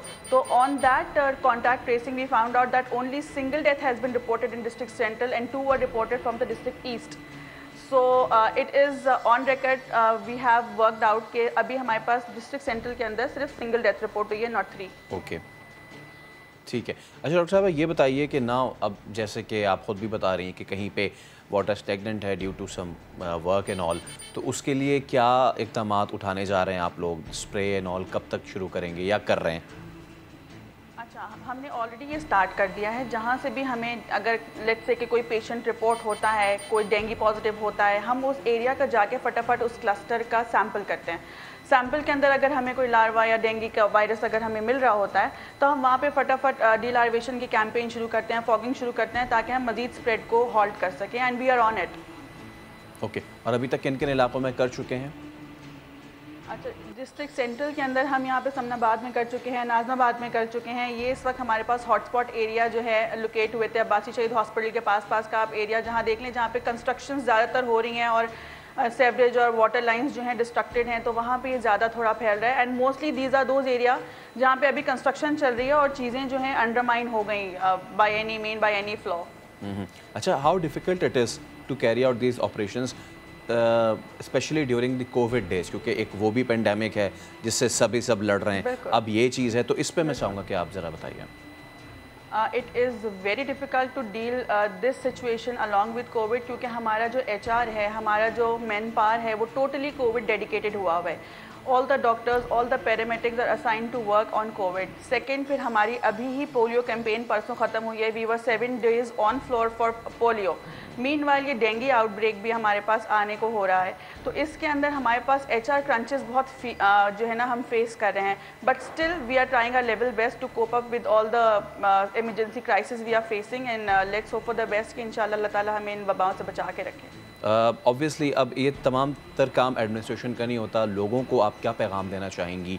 जिस तरीके से पहले they were very reluctant to get the vaccines और अब वैक्सीन करा रहे हैं, तो माशाल्लाह जो रेट है कोविड का दैट्स कमिंग डाउन, तो इसी तरह डेंगू से ऑल्दो के बार बार ये बात कही जा चुकी है, लेकिन आपको पता है ना कि बीइंग अ डॉक्टर आपको लोगों को बार बार बताना पड़ता है कि खुदारा ये स्टेप्स लीजिए, ये मेजर्स लीजिए, सो दैट आप डेंगू से अपने आप को बचा सकें। अच्छा, बहुत सिंपल मेजर्स है डेंगू के। एक तो डेंगू का मच्छर अर्ली मॉर्निंग होता है या शाम मगरिब के वक्त होता है। ये मच्छर हर वक्त पाया नहीं जाता है, ग्रीन फील्ड्स में होता है, फ्रेश वाटर के पास होता है, पूल्ड फ्रेश वाटर जहाँ पे आप स्टोर करते हैं वहाँ पर आता है। तो मेरी सबसे ये रिक्वेस्ट है कि जिस वक्त आप फजर के वक्त जो लोग मस्जिद के या चहलकदमी के लिए सुबह के वक्त बाहर निकलते हैं, उस वक्त और शाम के वक्त प्लीज़ अपने बाजुओं को कवर रखें, अपने टखनों को ढांप के रखें। हर उस एरिया पे जो आपका बॉडी का एक्सपोज होता है वहाँ मस्कीटो रिपेलेंट्स यूज़ करें। फ्रेश वाटर को अगर आप कहीं स्टोर करते हैं तो प्लीज़ उसको ढांक के रखें, पानी को कहीं खड़ा ना होने दें। ठीक है, thank you so much doctor साहबा, आप हमारे साथ मौजूद थी और आप बता रही थी कि किस तरह डेंगू जो है वो अफेक्ट कर रहा है लोगों को और इसके लिए क्या करना चाहिए। सबको पता है, सिंपल स्टेप्स हैं, फिर से सुन लें, अपने आप को कवर करके रखें, ख़ासतौर पे ऐसे एरियाज़ में जो ग्रीन एरियाज़ हैं और जो फ्रेश वाटर एरियाज़ हैं वहाँ पे तो लोग बहुत ज़्यादा ख्याल करें। और इसके अलावा अगर वाटर रिजर्वायर अपने घर में बना रहे हैं तो उसको ढक कर रखें। एक ब्रेक ले रहे हैं, दोबारा हाजिर होंगे, हमारे साथ रहिए।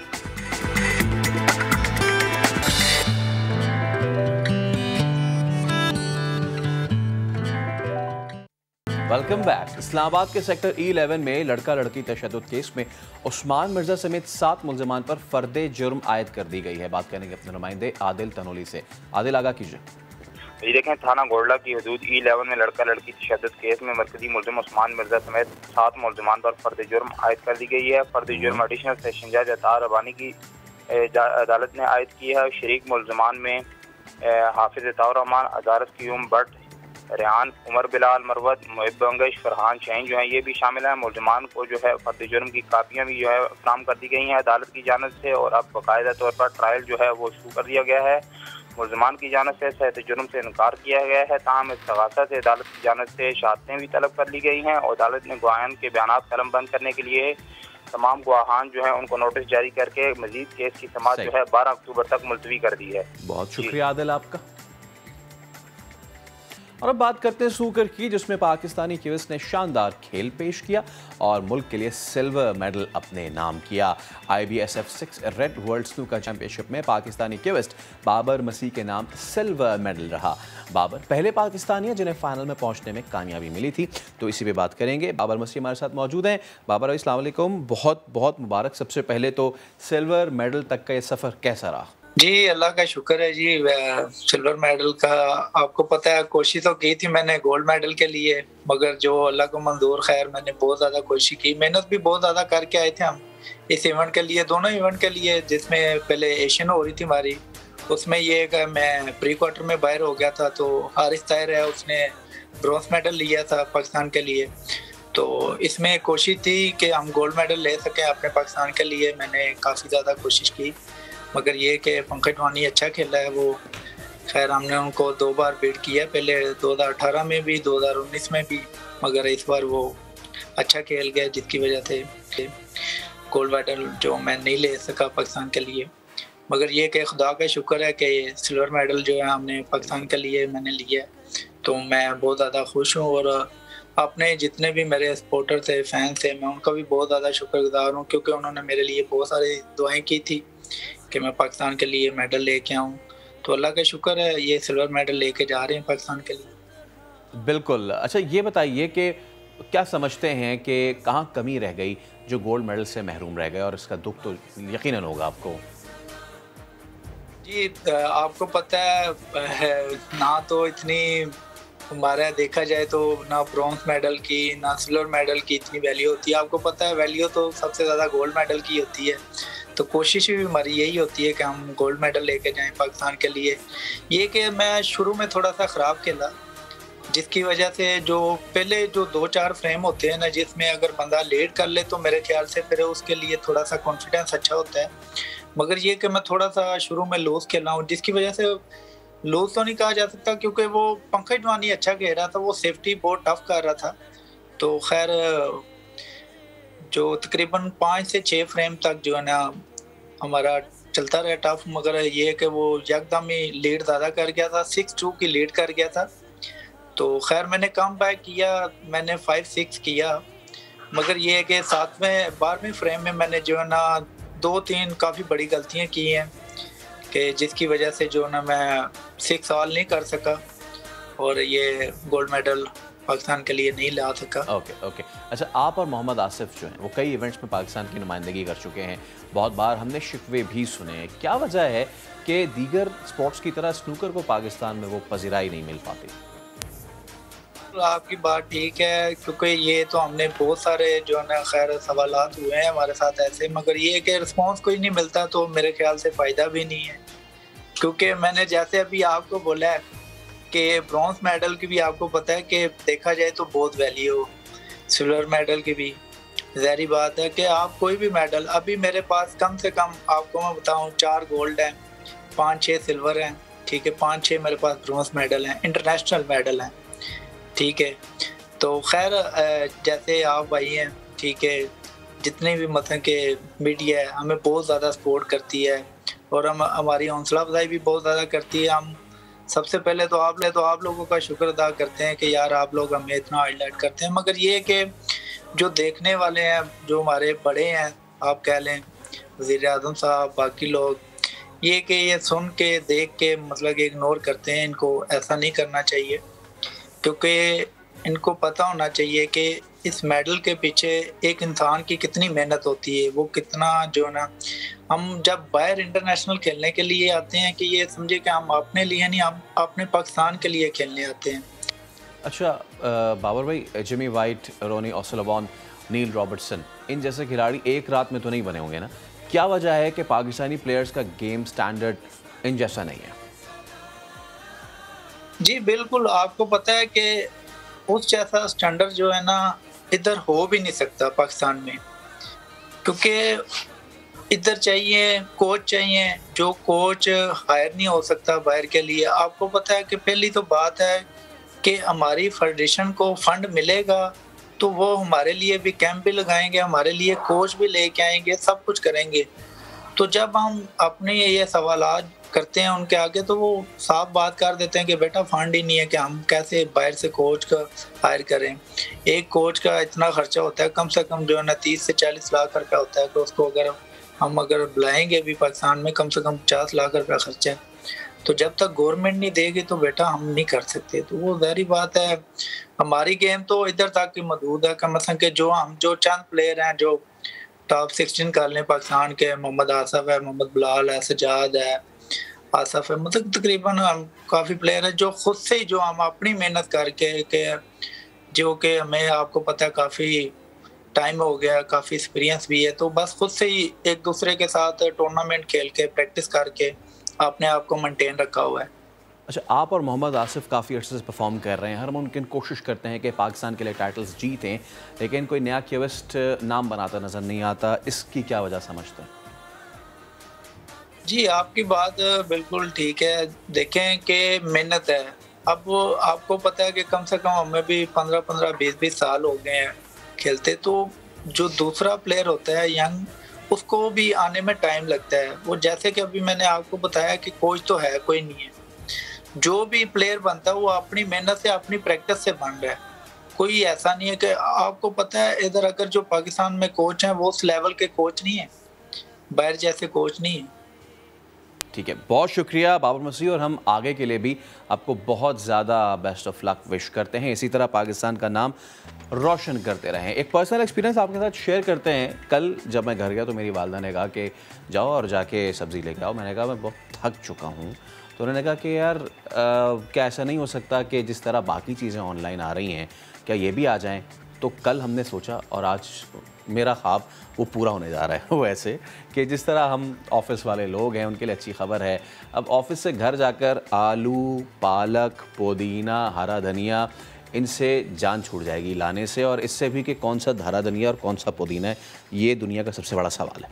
पाकिस्तान के 9 शहरों में एयरलिफ्ट की ग्रोसरी सर्विस ज़ोरों शोर से जारी है। एयरलिफ्ट ग्रोसर सिर्फ 30 मिनट के अंदर गोश्त, सब्जी, फल और दीगर ज़रूरी अशिया आपकी दहलीज पर पहुंचा रहा है, वो भी फ्री डिलीवरी के साथ। एयरलिफ्ट एक लोकल टेक्नोलॉजी कंपनी जिसने पाकिस्तान की तारीख की सबसे बड़ी $8.5 करोड़ की गैर मुल्की सरमायाकारी हासिल की है। आज एयरलिफ्ट के head of brand Shams Pasha हमारे साथ मौजूद हैं। शम्स भाई, सबसे पहले तो अस्सलाम वालेकुम। वालेकुम सलाम। थैंक यू सो मच हम लोगों का ये बहुत बड़ा मसला हल करने के लिए। क्या आपके जहन में ये आइडिया आया कि obviously it started from the food delivery and each and everything, और अब ये वाली चीज़ें, तो what was the idea behind it? तो देखें जी, हमारी टीम का जो एक वाहिद मकसद है पाकिस्तान में वो ये है कि हम लोगों को बेहतर से बेहतर सहूलियात मुहैया करें। और यही हमारा ख्याल था कि जब हमने देखा कि कोरोना के अंदर लोग जा नहीं सक रहे थे, पहुंच नहीं सक रहे थे, तो हमने कहा सिर्फ कोरोना की हद तक ही क्यों रखें, पूरे पाकिस्तान को हम लोग पूरा साल जो है घर बैठे सारी चीज़ें जो हैं पहुंचा दें, वो भी सिर्फ 30 मिनट में बगैर किसी इजाफी चार्जेस के। ओके, एंड जो एक सवाल जो ख़ातीन करेंगी ना सबसे पहले तो ये होगा कि अच्छा ये जो तुम ऑनलाइन मंगा रहे हो तो ये फ्रेश कितनी रहेगी, पुरानी तो ला के नहीं दे देंगे, ये वाले मसले। ये एक वाहिद हर पाकिस्तानी की ज़बान पे एक सवाल होता है कि जी क्वालिटी अच्छी है, फ्रेश है, एक्सपायर तो नहीं है। तो हमारे अपने वेयर हाउसेस होते हैं, हम लोग मंडियों से, फार्मर से डायरेक्ट चीज़ें लेकर आते हैं कंपनियों से, और उसकी क्वालिटी और फ्रेशनेस एश्योर करके फिर हम लोग खुद पहुँचाते हैं लोगों तक। तो अगर आपको कोई भी शिकायत हो, कोई भी शुबा हो, आप फ़ौरन हमारी हेल्पलाइन पर कॉल कर लीजिएगा और हम आपको बेहतर से बेहतर। Okay, now let's come to doing the thing. तो किस तरह ये ऐप काम करेगी और क्या घर बैठी जो हमारी खातीन है क्या वो उसको इजीली एक्सेसिबल है?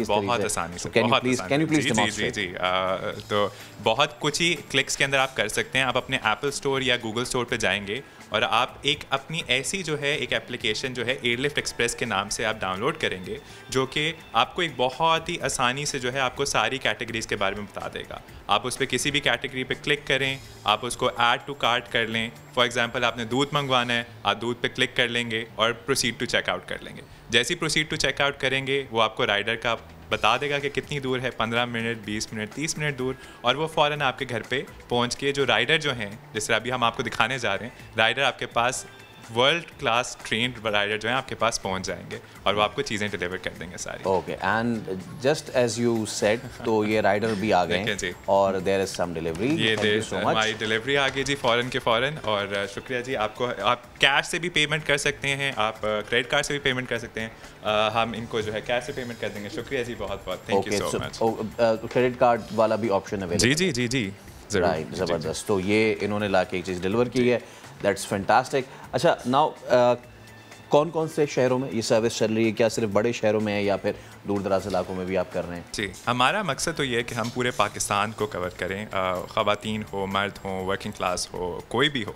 अभी फ़िलहाल हम लोग पाकिस्तान के 9 बड़े शहर कराची, लाहौर, इस्लामाबाद, रावलपिंडी, गुजरांवाला, हैदराबाद, पेशावर, सियालकोट में मौजूद हैं। बट इंशाल्लाह साल के एंड तक हम लोग और भी जगहों पे पहुंच जाएंगे। ओके, अच्छा, अब लोगों का ये भी होता है मामलात के जी, एक तो फ्रेशनेस वाली बात आ गई नाउ के, अच्छा अगर ये इस तरह की सर्विस प्रोवाइड कर रहे हैं तो फिर जो है वो ज़्यादा पैसे लेंगे ये। सो ऐसा ही है, जो अगर अब मैं जाऊँ और ठेले से सब्ज़ी लूँ वो मुझे सस्ती मिलेगी, या फिर यहाँ से मुझे, मतलब what's the difference in the price? I think सिर्फ एक जगह से नहीं, 3 जगह से अब नाजरीन के लिए बचत होगी। सबसे पहली बचत तो ये है कि जो आप बाहर जाके अपना फ्यूल का खर्चा स्पेंड करते हैं, 100 रुपये बचाने के पीछे आप 200 रुपये का फ्यूल लगा देंगे। एक तो वो बचत हो गई। दूसरी चीज़, हमारी ऐप के ऊपर हम लोग मार्केट के रेट या मार्केट से भी सस्ते रेट मैच करते हैं। सो आप वो कभी भी गूगल पे जाके चेक कर सकते हैं कि हम लोग सच बोल रहे हैं कि नहीं बोल रहे हैं। उसके बाद जब आप उनसे परचेज़ करना शुरू करते हैं तो आपको रिवॉर्ड पॉइंट्स मिलते हैं, जो कि आपको हर रिवॉर्ड के बाद आप उसको और डिस्काउंट हासिल कर सकते हैं। और ना सिर्फ ये,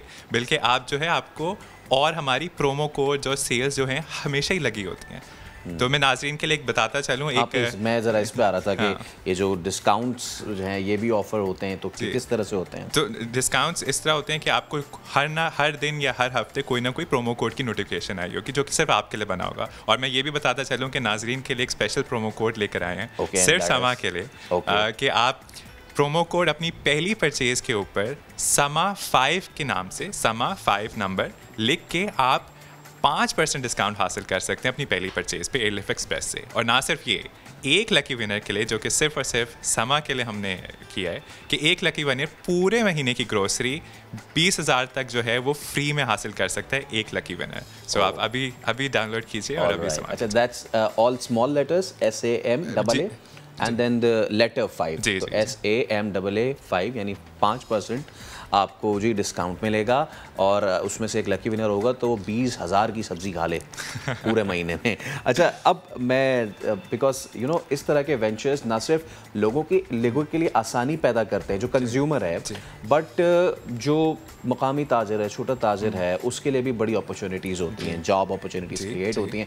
आई would like to highlight about that aspect. देखिए, हम एक पाकिस्तानी कंपनी है पाकिस्तानियों के लिए, उसमें ताजिर हों, राइडर्स हों, नया टैलेंट हो, एम्प्लॉयज़ हों, हम सब के लिए एक बेहतरी लाना चाह रहे हैं। सो ताजिर डेफिनेटली हमारे साथ जो है पार्टनर करके हम लोग बेहतर टर्म के ऊपर एक रिश्ता कायम कर सकते हैं। इसी तरह जो लोग एम्प्लॉयज़ हैं, जिन्होंने पोटेंशियल टैलेंट है, उन्होंने हमारे साथ अगर काम करना है, मैं आप सबको बताता चलूँ कि हम उन वाहिद नई कंपनियों में से हैं जो कि शायद एक्सपीरियंस को इतनी तरजीह नहीं देते। हम लोग सलाहियत, हम लोग वो सोच, वो हम लोग को एक लगन और जज्बे को जो है वो देते हैं। तो इसी तरह आज देखेंगे हमारी टीम एक काफ़ी यंग लोगों से भरी गई है, जिनके पास शायद इतना एक्सपीरियंस नहीं है, बट आपने जैसा कहा कि हमने 8.5 करोड़ की सरमायाकार उठाई है बाहर से, वो इसलिए उठाई है कि एक जज्बा है, एक लगन है, एक सोच है। तो उसके लिए अगर आप इंटरेस्टेड हैं तो डेफिनेटली आप रीच आउट करें। लिंक्डइन पे एयरलिफ्ट टेक्नोलॉजीज़ के नाम से हम लोग मौजूद हैं, और आप इवन मुझे भी रीच आउट कर सकते हैं on LinkedIn, on any way. Okay, और मैं ये चाह रहा था कि आप अब ज़रा कुछ अपनी वर्क फोर्स के बारे में बताएं, उसकी ट्रेनिंग आपने कैसे की है और उसमें क्या रेशियो है मेल टू फीमेल, और जैसे कि आपने बताया वेयर हाउसेज एंड ऑल, मैं चाहूँगा कि उस पर भी आप जरा, ताकि लोग ये जान सके कि नहीं आप जाके कहीं से भी कोई चीज़ उठा नहीं रहे, बिकॉज ये पूरा प्रोसेस है। ऐसे पहले तो जी मैं वर्कफोर्स और वेयर हाउसेस के बारे में बात कर लेता हूँ। हम लोग अभी भी एक बहुत छोटी टीम है, हम लोग एक बहुत जल्दी जो है अपनी पोजीशंस जो हैं भर रहे हैं। हम लोग एक बहुत ही ओपन माइंडेड टीम है जिसमें फीमेल्स मेल्स कोई भी कहीं से भी ताल्लुक़ रखता हो, हम प्रेफर करते हैं कि वो आएँ हमारे साथ। फिर बात करते हैं वेयर हाउसेस की। हम लोग किसी भी दुकान से जाके कोई चीज़ नहीं उठाते, हमारे जगह जगह गली गली अपने वेयर हाउस होते हैं जहाँ पे आपका सामान जो आपको पहुँचाना होता है उसकी क्वालिटी फ्रेशनेस हम लोग मेंटेन करते हैं। हमें ये भी पता होता है कि कहाँ किस वक्त क्या चीज़ पहुँचानी है, वो सिर्फ इसलिए पॉसिबल है क्योंकि हमारे अपने वेयर हाउसेस हैं। इसके बाद आपने एक और चीज़ मुझसे पूछी थी जो कि एंड वो अब मैं आपसे चीज़ पूछना चाह रहा हूँ कि सबसे ज़्यादा जो होता है वो टाइम, जैसा आपने कहा कि you are saving the time, तो छोटी मोटी चीज़ें तो हमने मंगवा ली और वो half an hour is the time. जी ओके। अब जो महीने भर की, बहुत सारे घर है जो महीने भर का सामान एक ही बार में ले आते हैं, उसके लिए आज ये पुराने होलसेल बाज़ारों में जा रहे हैं तो वहाँ गाड़ी खड़े करने के बड़े मसले मसाइल हैं, तो बंदा वहाँ रुल रहा है। तो अगर तो हम ये वाला जो पैकेज है, जो बड़ा सामान है 20,000 30,000 40,000 वाला, तो ये भी आधे घंटे में आ जाएगा, इसमें थोड़ा ज़्यादा टाइम लगेगा? नहीं जी, ये भी ज़रूर आधे घंटे में आएगा, और अगर जितना ज़्यादा सामान है उतने ज़्यादा राइडर्स आपको पहुंचा देंगे चीज़ें। और एक और मैं चीज़ कहता जो नाज़रीन को, देखें हमारी ऐसी सर्विस है, हमें लगता है कि अगले 5 साल में हम लोग जिस तरह शॉपिंग होती है ग्रोसरी सामान वगैरह की, वो चेंज हो जाएगी। अब महीने के शुरू में आपको जाने की ज़रूरत नहीं है, आप हर रोज़ जब चीज़ें मंगवा सकते हैं, हर हफ्ते चीज़ें मंगवा सकते हैं, तो वो टेंशन, वो एक इनकन्वीनियंस अब रही ही नहीं। तो जब बैठे जब मर्जी आपने मंगवाना है आप मंगवाते रहें, मंगवा सकते हैं। अच्छा नाउ, अब क्योंकि डिफरेंट आइटम्स होते हैं, जब ईटरी की बात करते हैं तो कुछ पेरिशेबल होते हैं, नॉन पेरिशेबल होते हैं, then you come to the meat and the beef thing, तो हर फूड आइटम को पैक करने के डिफरेंट तरीके होते हैं। सो इसको आप किस तरीके से केटर कर रहे हैं, कि अब एक ही तरीके से सारी चीज़ पैक हो रही हैं या फिर उसके लिए फिर डिफरेंट तरीका है? जी डेफिनेटली जी, जिस तरह हर नाजरीन, हर कस्टमर को ट्रीट करने का एक डिफरेंट तरीका है, उनका एक रिलेशन कायम करने का डिफरेंट तरीका है, इसी तरह हर चीज़ जो है हम लोग डिफरेंट तरीक़ों से पैक करते हैं। जो मेल्ट होने वाली होती है उनको थर्मोकोल में पैक करते हैं, जो मीट होता है उसको उसकी अपनी स्पेशल उसमें पैक करते हैं। सो हर चीज़ के लिए डिफरेंट तरीका। ये तो मैंने अपने स्नैक्स वगैरह हमने मंगवा लिए थे खाने के लिए, सो इसलिए इसमें आ गया, वरना अगर आप कोई चीज़ मंगवाते तो उसकी प्रॉपर पैकिंग। अच्छा, एंड आखिर में मुझे ये आप ज़रूर बताएं कि व्हाट्स योर टारगेट? अभी आपने जैसे चंद शहरों से आगाज़ किया है, इसको कहाँ तक ले जाना चाह रहे हैं? पहली चीज़ ये, और दूसरी चीज़ ये कि अभी हमने ग्रोसरी से स्टार्ट किया है, what's the next level to the delivery? हम एक जैसा मैंने बताया, हम लोग पाकिस्तानी कंपनी और हमारा एम्बिशन इस वक्त बहुत बड़ा है, ताकि हम बाकी कंपनीज़ और बाकी लोगों को भी एक इंस्पिरेशन दे सकें। अभी हम लोग कुछ शहरों में से स्टार्ट हुए हैं। हमारा एम्बिशन है कि हम लोग हर कोने कोने पूरे पाकिस्तान के अंदर मौजूद हों, और फिर ना सिर्फ ये, हम चाहते हैं कि हम लोग पूरे एशिया में और इवन अफ्रीका के अंदर जो है पाकिस्तान का नाम रोशन करें। तो ये हमारा मिशन है ओवरऑल। सो ये I hope, I wish and I pray कि आपका ये मिशन इतना सक्सेसफुल हो कि Pakistan, because now the future is all this e commerce, future is all this online. और कुछ देर में जैसे वी आर साइनिंग ऑफ, लेकिन साइन ऑफ करते ही मैं तो भाई एयरलिफ्ट सबसे पहले डाउनलोड करूँगा, बिकॉज जब हम घर जाते हैं तब तक यही होता है कि अंडे ले आओ, दूध ले आओ और फला ले आओ, ढमका ले आओ, और आप थके हुए होते हैं बहुत ज़्यादा। तो जनाब Ali, thank you so much, it was a pleasure meeting you Saud भाई, और उम्मीद हम यही करते हैं कि आपका ये जो एंडीवर है इसी तरीके से ना सिर्फ पाकिस्तान में बल्कि बाकी दुनिया में भी फैले। And thank you so much for creating the job opportunities, and thank you so much कि हमारा काम आसान आपने किया। तो आपने देखा, और ख़ास और एक बार फिर आपको अपडेट भी ये कर दें कि आपको अगर प्रोमो कोड यानी डिस्काउंट चाहिए तो डाउनलोड करें ऐप, और जब आप कर रहे हो, जब आपके नीचे वो ऑप्शन है प्रोमो कोड का SMA5 लिख दें, SAMAA5, 5% डिस्काउंट हासिल करें। और जो एक लकी इंसान होगा वो पूरे मंथ की 20,000 तक की ग्रोसरी उसको मुफ्त मिल सकेगी, और उसके लिए वो महीना कितना अच्छा साबित होगा जहां उसको घर की किट सुनने को नहीं मिलेगी। आगे बढ़ते हैं, और हमारे बहुत ही legend Inzamam ul Haq former captain 92 के हीरो आर्ज़ क़ल्ब ने मुब्तला हुए और दिल में शदीद तकलीफ़ के बाइस उन्हें लाहौर के प्राइवेट हॉस्पिटल में ले जाया गया। गुज़श्ता रात माहिर अमराज़ दिल प्रोफेसर ज़ुबैर अकरम ने इंजमाम उल हक की एंजियोप्लास्टी की है और स्टेंट डाला है। अस्पताल इंतज़ामिया के मुताबिक इंजमाम की तबीयत अब बेहतर है, तो हम उनकी सेहत के लिए भी दुआ को हैं। तो आज के शो से इतना ही, दीजिए इजाज़त, मिलेंगे कल। अल्लाह हाफ़िज़।